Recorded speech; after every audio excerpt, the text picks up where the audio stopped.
gur maigah agus is mór an anor é dúsa a bheitn se harmáidin le fáilte a choróh. Is mór an pléisiúr é fasta go bhfuil cógáil dá lehéid inis chutha gríchagin agus go bhfuil muid an seo le ceiliúrú a dhéanú achtas mór plana le teanga le blianta fada anuas.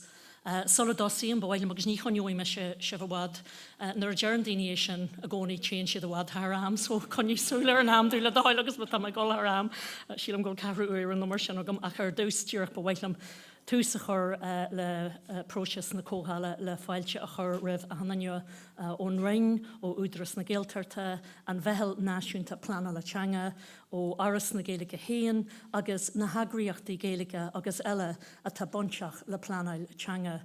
Ní hamhain sin ach an slú atá an seo aniu agus na daoine atá lé le cuasaí teanga ar fá na mblianta fada a géirí a lehéid de Fhoras a chur a bhéim, mar sin is mór an rud é go bhfuil muid ar fad an seo le ceiliúrú a dhéanú ar seo aniu.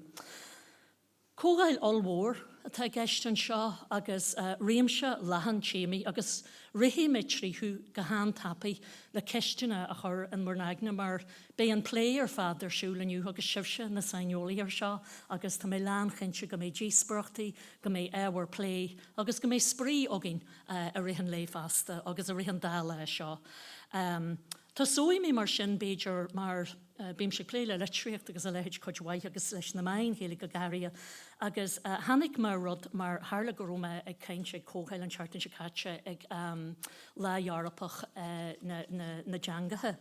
Agus cindan na rudaí a bhí gceist le seo na réitis ó de líder in 1993 agus is rud é seo béidir le taiispuint tíomh cé go fada agus a támuid dulta a ré ónéit in na Rómaid agus deanamid dearmad a sin so béidir tús dearafach ach Shower Duru in the leader, for a living language is ever growing and changing, and the only languages that remain pure and classical are those that are dead. This point of view might well be considered by us all. To insist on mummifying Irish or embalming it is sheer lunacy, or to change the metaphor, if the poor little man to stand up to his tough job is to stand up to his tough job, he must not be afraid of soiling his clothes. Agus beidir gurbe sin an rud atá deanta le bugnach céad bliana nuas. An rud eile na agus písa eile ó scríbhneoir mór na Gaeilge agus duine a ró an bhéim eice ar churchan cin na Gaeilge in ahan réim den teanga agus in ahan éit a ró an teanga a luirt inchi. Agus Martin O'Kane ar nói, agus Philly mér se go dearú a dúireach le sibh a chur amach nach cindan orí a dúirt sesin agus scríb sesin é seo in a ré a néideag dahad as a hacht. Arí má waran an Gaeilge is cinse nach aneall ar 8 cinaldaí a bheith a warthas si. Na faoi ré is chuig lagan, deich litrú agus dhéach ló a bheith gafacail.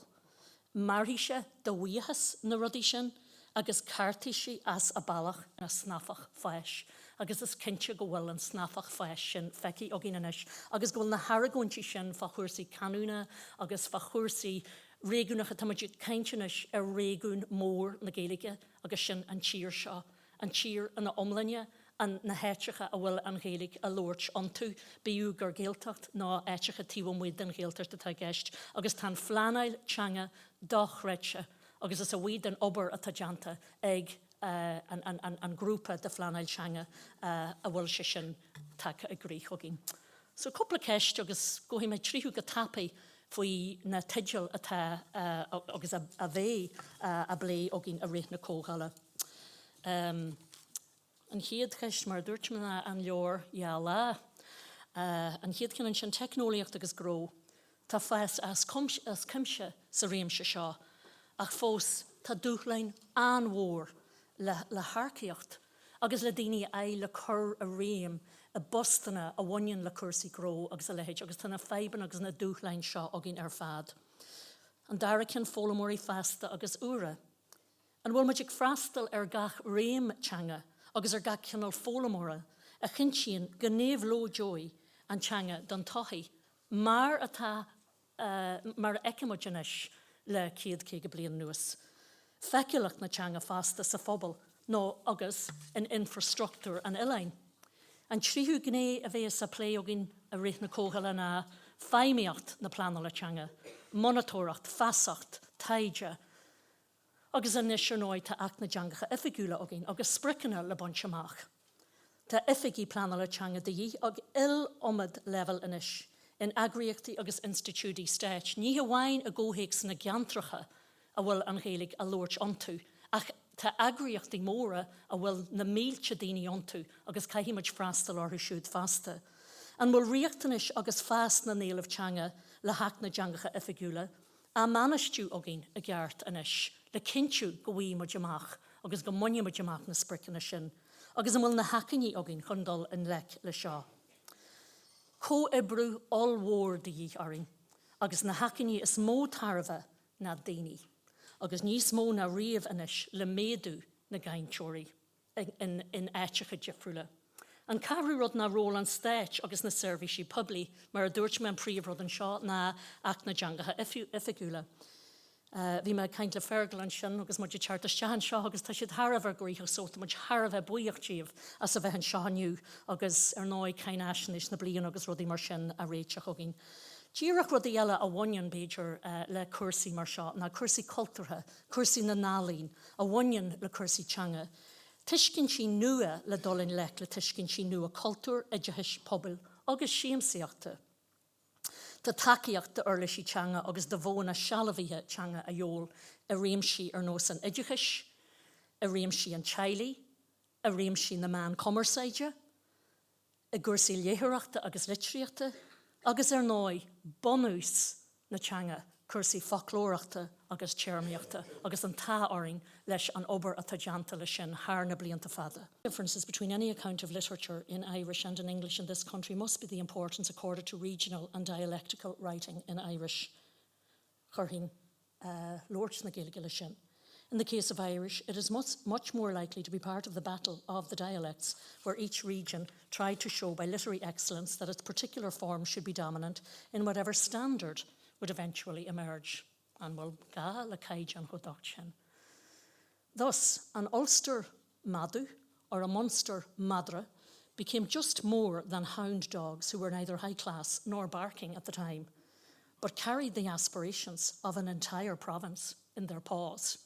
So, sin go bailach an smuinniu atá agam sa don le, agus tasúlam go dóirí muid antas de gachrod, tréslíam an obair atá deanta gahannaine atá an seohanna in ar lethar aniu, agus ar fud na tíre a géisteart lein, agus ag obair le seo ar fánam líonta tréslíam an obair sin leh agus cógáirdes leh asabul bunte amachagah, agus ar náid neart eile le deanú agin.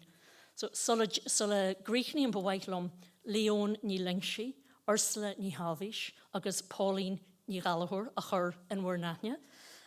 Is iad na co-ordaitheoirí planala iad, na co-ordaitheoirí planala teanga iad, agus is cud de aras na Gaeilge iad ar náid.